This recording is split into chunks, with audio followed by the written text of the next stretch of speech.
The Susan Brender Show is a radio show online broadcasted on YouTube across the United States and globally. The show features guests who speak about health, spirituality, entertainment, and a host of subjects to enlighten people across the nation. Listen to the show that empowers women and men alike and highlights those who have made a difference. I'm Susan Brender, and this is the Susan Brender Show. I am very pleased today to have Cordelia Gaffar on my show. She's an emotions opener transformation coach, helping females, change makers, and other entrepreneurs to use emotions as a power source so that you show up in the world in excellence and you're in your true self, if you will.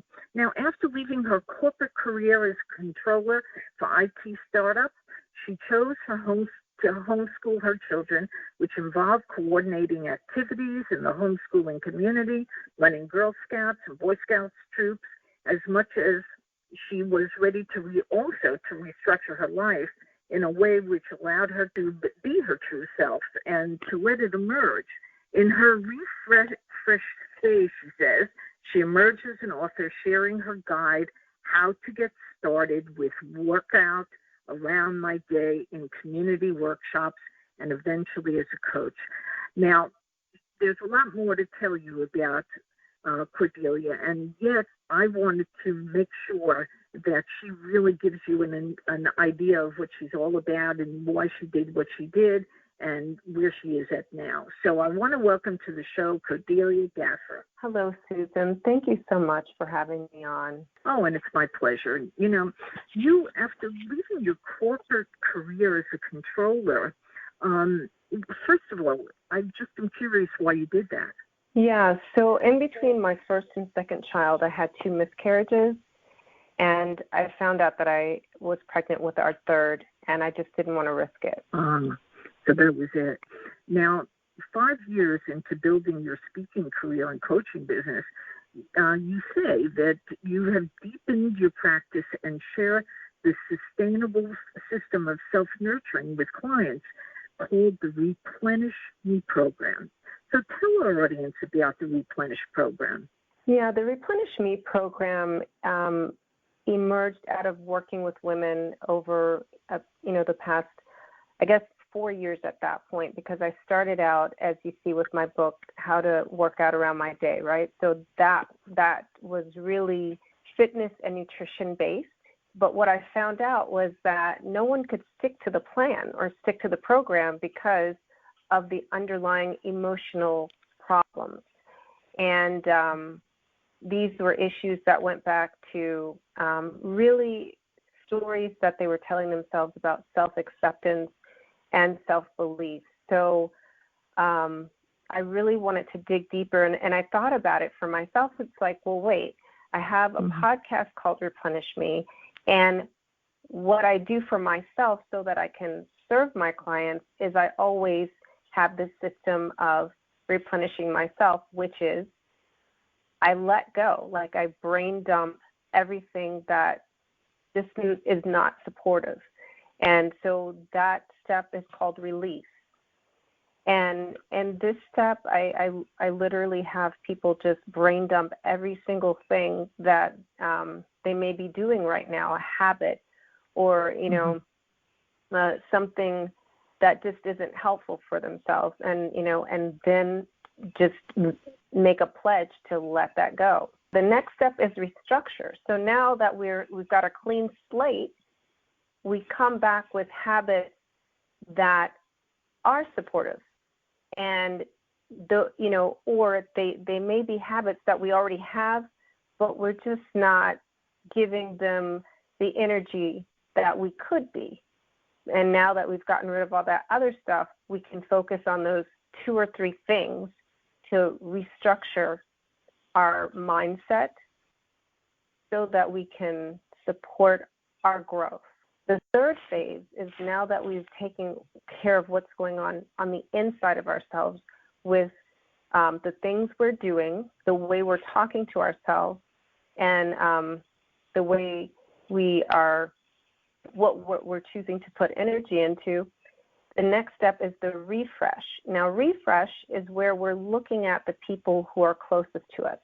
There may be people already in our inner circle who, are our best cheerleaders, but for whatever reason, we overlook them. And then there may be people that are regular energy suckers, and for whatever reason, we're giving them a lot of our energy. So just refreshing that inner circle. And then finally, that allows us to step out as our true self in what I call rebirth. And these are the 4 simple steps. We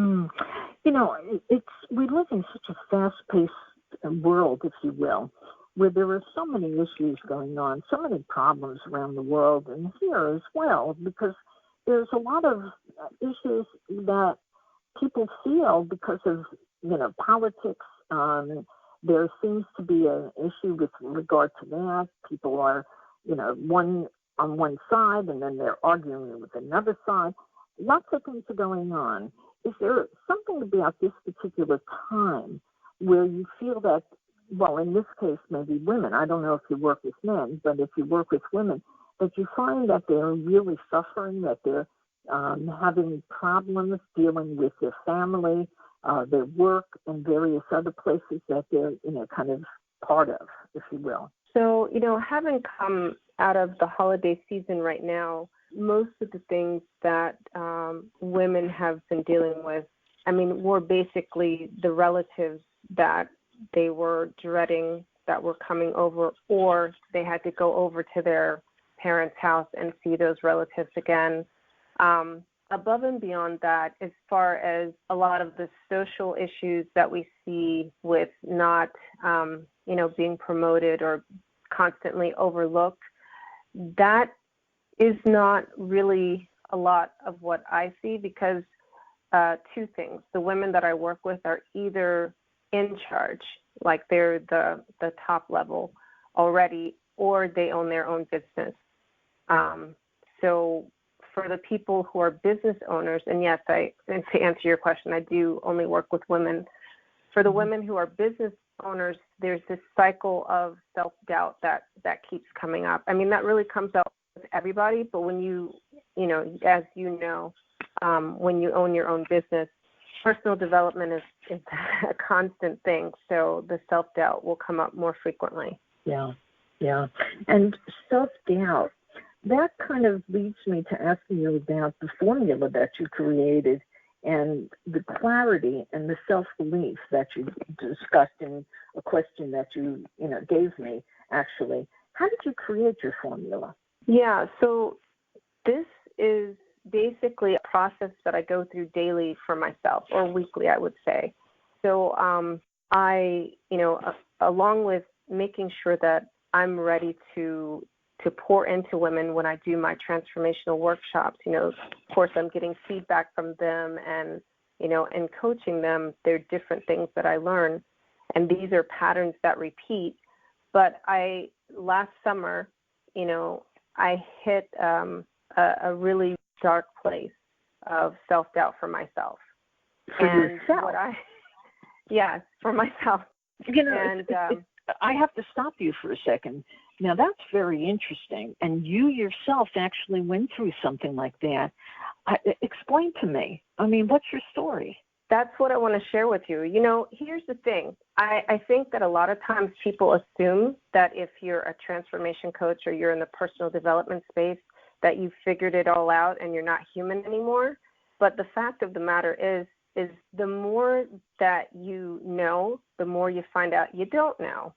And what happened last year was I had done so many things and I thought that I had hit my own glass ceiling. I'm like, well, what more can I possibly do? I must be all washed up. Yeah. And what I did, what I like to do when I feel like that is go hiking. I went out into the woods and disconnected from everybody and everything and reconnected with nature. And I was on a big boulder and a water hole, and I just started meditating, and I was like, okay, so if I were my coach, what would I tell me and how would I help me? And this is what came up. It's interesting, too, when you talk about nature.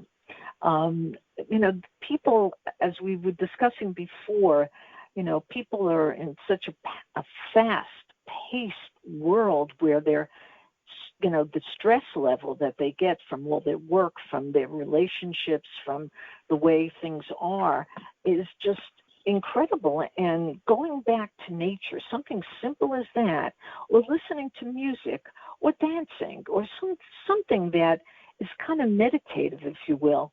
It seems to me that it's so simple. So why aren't people kind of doing that a little bit more? Why are they going in the other direction? Working so hard, 17 hours a day, if you work for, say, the stock market, and the desire to make money also makes people really stressed out. So it sounds to me like you've told some of your clients that the best way to do it is to meditate and to, really enjoy the world the way it is, and the family too, right? That is a large part of it. Not everyone I work with has a family. Some of them are divorced or, have difficult relationships with their ailing parents, or, never had good relationship with their parents. So what I really encourage is whatever it is that gets you into your own happy bubble, that's, that's what I encourage. Everybody is not a hiker. I've had clients tell me, oh, my idea of nature is having a plant on my desk. And I'm like, that's cool, Sure. But speaking to meditation, everybody cannot meditate, I'd love to say that everyone should have a moment of stillness, but, I have 6 kids and I've seen 6 different personalities, and it's true. Some people just can't sit still. It's okay. So, like you said, if dancing and music is your thing, then, whatever gets you into that, like you said, meditative state and really creates a happy bubble for you is how we should practice the release. Yeah. So what's the biggest benefit for women working with you? You must offer them something that is unique and something that is very special. I'm just interested in knowing and letting our audience know why they should be, making you their coach. Yeah, that's a great question. I'm going to tell you a funny story, actually.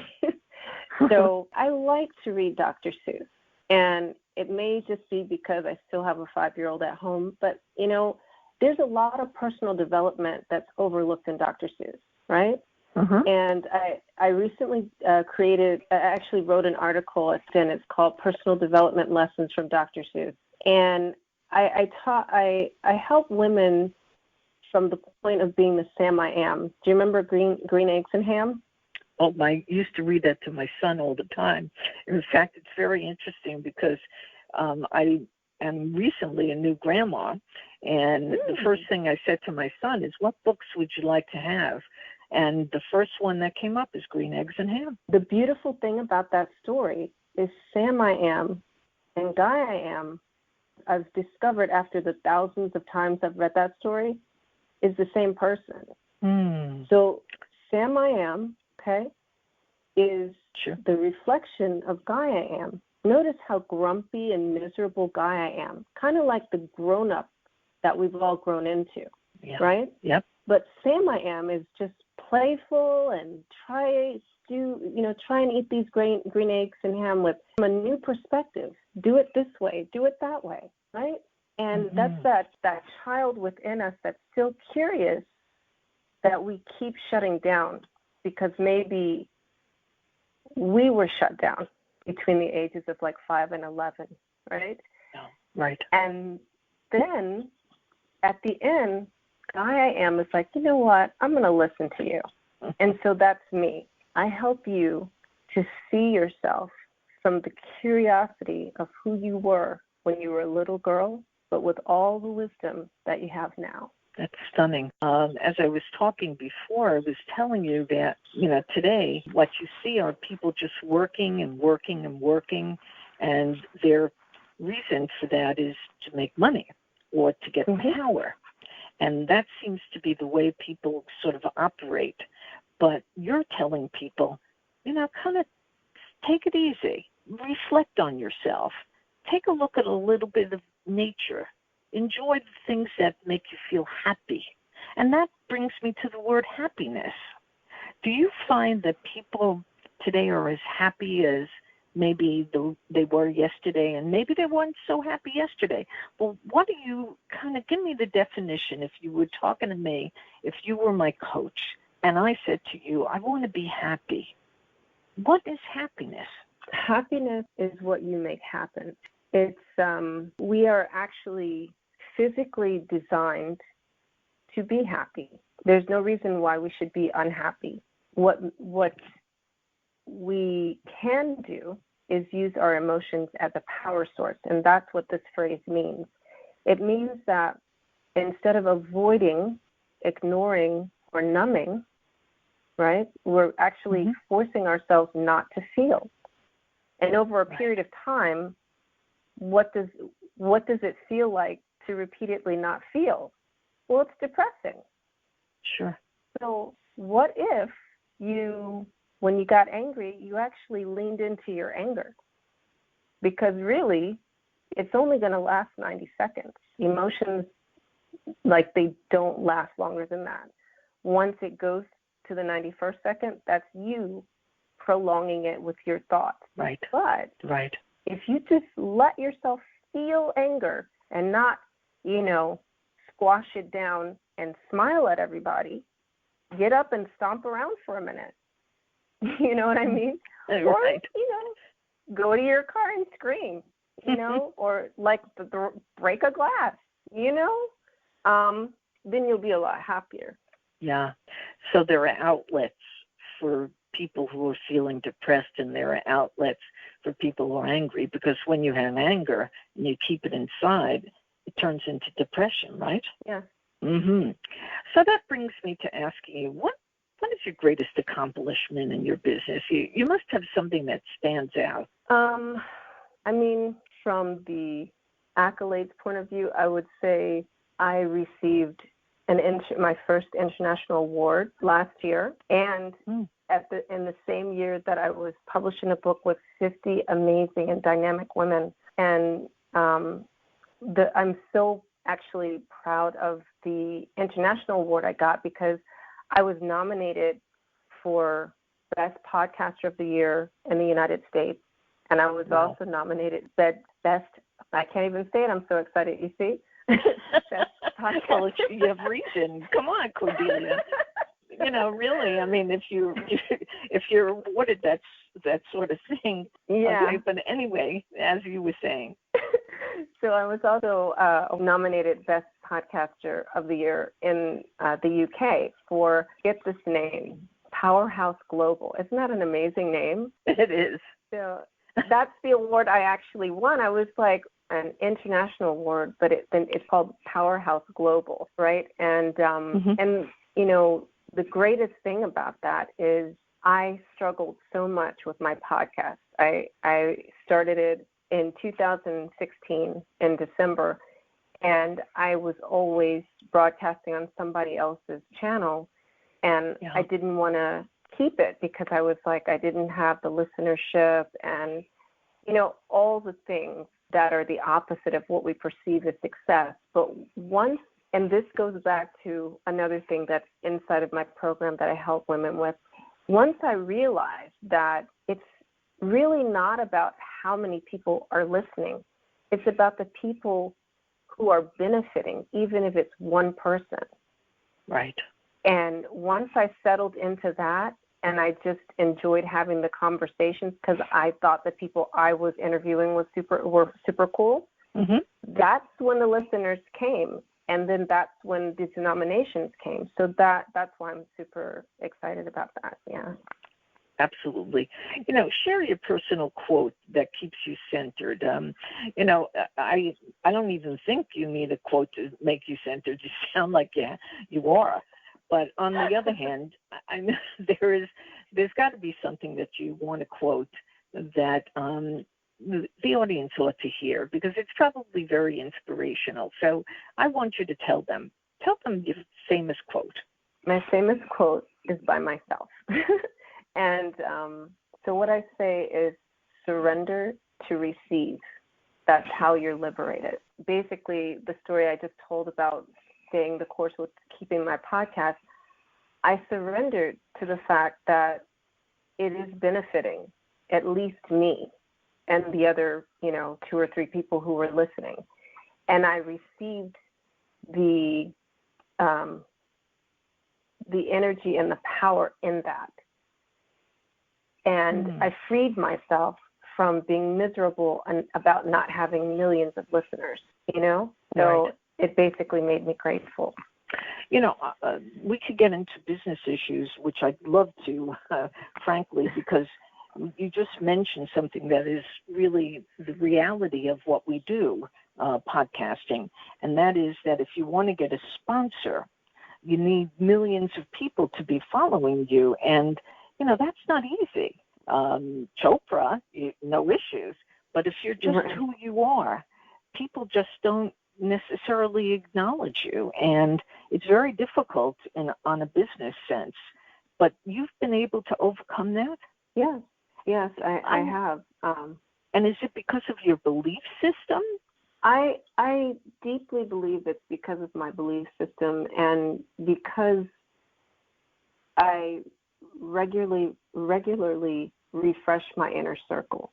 So now some of the podcasters I know do have millions of listeners and do have really good, sponsors, and they have amazing guests. So this is something that, like 3 years ago, I would have never, even thought to, introduce myself to some of the people I know now. And like, for example, last week, I don't know if you've heard of Randall Jones. He has the Randall Jones Show. And so he's had like Vanna White on and Kip Shapiro, different people like that on his show, and was even featured on Entertainment Tonight. And so I reached out to him and I was like, I really love what you're doing with your show and everything, and I'd love to be on your show. And, of course, I had a more robust pitch than that. And he was like, this is really great, and I love everything you're about. However, I usually don't have people on my show unless they're newsmakers, celebrities, or the like. Right. And so for right now, it's a no.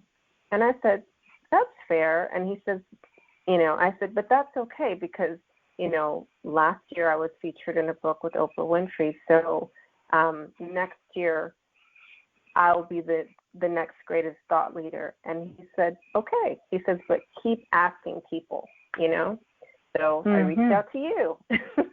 And, Yeah, that's right.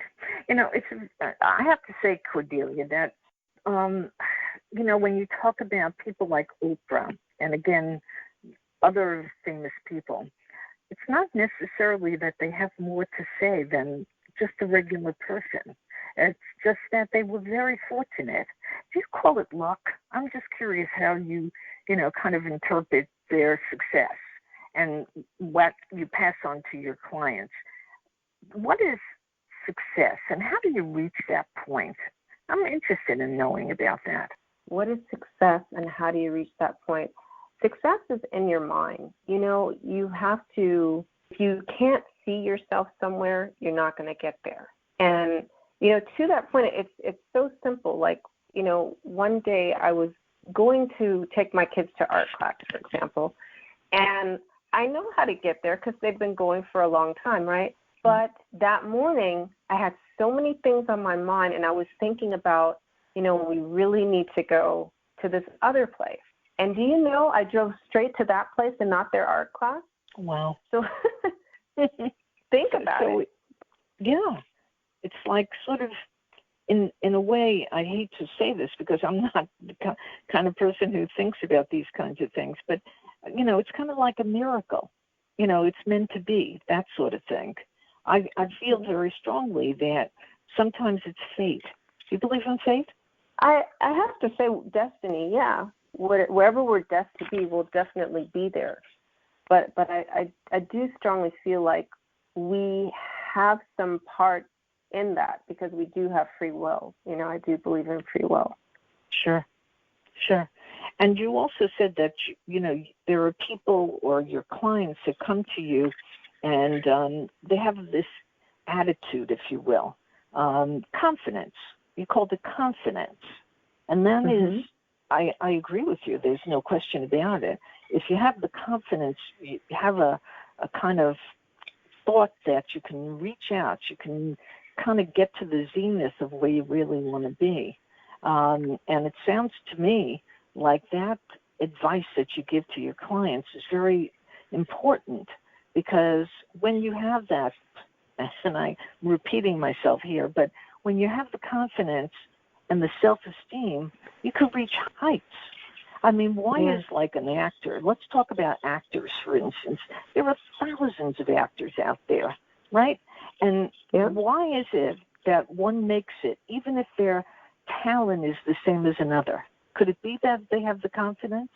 It also could be that there's something unique. Like, you make me think kids have gotten me to go to movies a lot more lately. So you you make me think about Brad Pitt was in this movie called Ad Astra, right? And that could have easily have been Matt Damon, right? Matt Damon was an astronaut in a movie like some years back. So why did they choose Brad Pitt and not Matt Damon? Or even Ben Affleck, who has been an astronaut in a movie even decades ago, right? So what Brad Pitt brought to that particular character was he reminded me of when he played Joe Black. Do you remember Joe Black, that movie? Oh, yeah, long time ago. Yeah. So this character was kind of Joe Black, that kind of deep, mysterious, otherworldly type of person.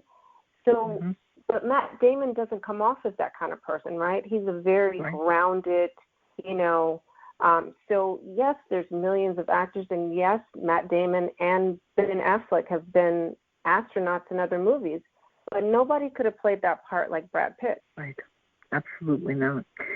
Which leads me to the last question of the show, because we really have to, stop. But did you actually work with the people who you mentioned, like Oprah? Did you work with them, or were they your inspiration? What was your relationship with them? Oh, great question. So, no, these people inspire me. In the America's Leading Ladies book, there are 50 authors in there, and I mentioned her name because she's one of the women, but I have met about 30 of the women who have written in the book, and I've interviewed 15 of them on my YouTube channel. Cordelia, you've mentioned that Oprah and various other people who are pretty famous are your inspiration. I thought maybe you even met them, but I'm just curious. Why did they inspire you? There must be a reason, because, you've met so many people who are really wonderful. Some of them are famous, some of them are not. But I'm just curious about Oprah and the other people. If you were able to get them on your show, would you be thrilled, or does it really even matter? That's really a great question. I have come pretty close to getting Oprah on my show. I'm still working on it. Actually, someone here locally named Sister Dr. Jenna, and she has, personally met Oprah and has done some things with the OWN network. I've also met Paul Carrick Brunson, who had a show on the OWN network. And, I had Joel Brown on my podcast beginning of January. So I am, little by little meeting those people. And I would be really thrilled and super, humbled to have them on there. And I think it would be not just because of who they are, but more how they are. Because I still feel like no matter who you are in the world, it's how you are inside that really matters and what people are drawn to. So, let me think about this for a minute. I was about to say, if it were somebody else, but I don't want to like call out somebody else and say, it's just like, there's some people that I would just really love to talk to them and be in their energy. That's what it really is for me when I choose people to be on my show. I believe that, and the same for me in many ways, because I got to tell you something. A few weeks ago, I was at a TED Talks, and I met the most amazing people who really have been successful. And then I went to another meeting where I met and listened to Mrs. Gandhi. And the reason, and she's the granddaughter of Gandhi, real Gandhi. And wow. When you listen, and when you listen to them, Cordelia, you say, look at this, listen to this, listen to their wisdom. I love people who are very wise because you can learn a lot from them, right? And not only learn from them, you could kind of aspire to different things. But last but not least, if you have a chance to aspire to something today, okay, what would it be? I aspire to have the women's self-nurturing conference of the world, like the one place that all women can go to and really embody self-compassion, self-forgiveness, and self-trust, right. and see themselves and each other. Wow. You know what I mean? Because there Yes. are so many like women's empowerment conferences that I go to, and it's kind of like having the hot chocolate but with the wrong kind of milk and not the the most chocolatey chocolate, It's like it's almost there, but just it's not decadent enough. You're making me hungry. You better stop it. When I hear about chocolate, wow. Me but too. No, I do understand. I honestly understand. There's some feelings that you get, when you feel like you've been successful in a way, okay? After I interview some of the people I interview, I'll explain. I'll tell you straight out. I get off the phone, and the first thing I do is I'll go to my husband, and I'll say to my husband, you know what? There may be wealthy people all over the world, millionaires, billionaires, and they may be very wise, but I am doing the same thing they're doing, okay, in another place maybe.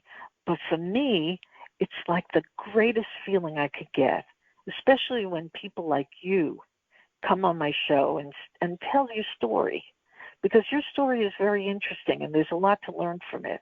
So I want to thank you. This is the way for me to kind of end the show, and I want to thank you, Cordelia Gaffar, for being on the Susan Brender Show, because you're inspirational. You know that, right? Thank you. Yes, I received that. Well, my guest today has been Cordelia Gaffar, she's a coach, but she does so much else. Now, do you have a book that you want people to know about, and how do they reach you? Do you have a website? I would like people to understand that you're out there and you're a great person. So, how do they reach you? And tell us a little bit about your books.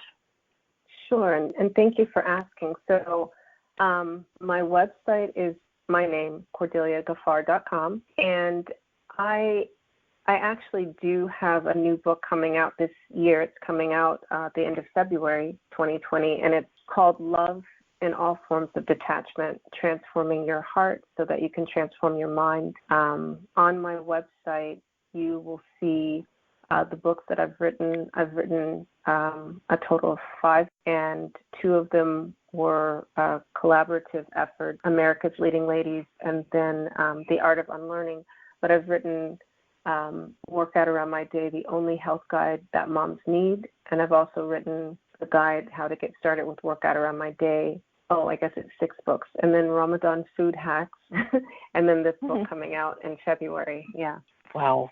Well, again, I want to thank you, Cordelia Gaffar, for being on the Susan Brender Show. It's really a pleasure. Thank you. Thank you. It's been an absolute pleasure and joy.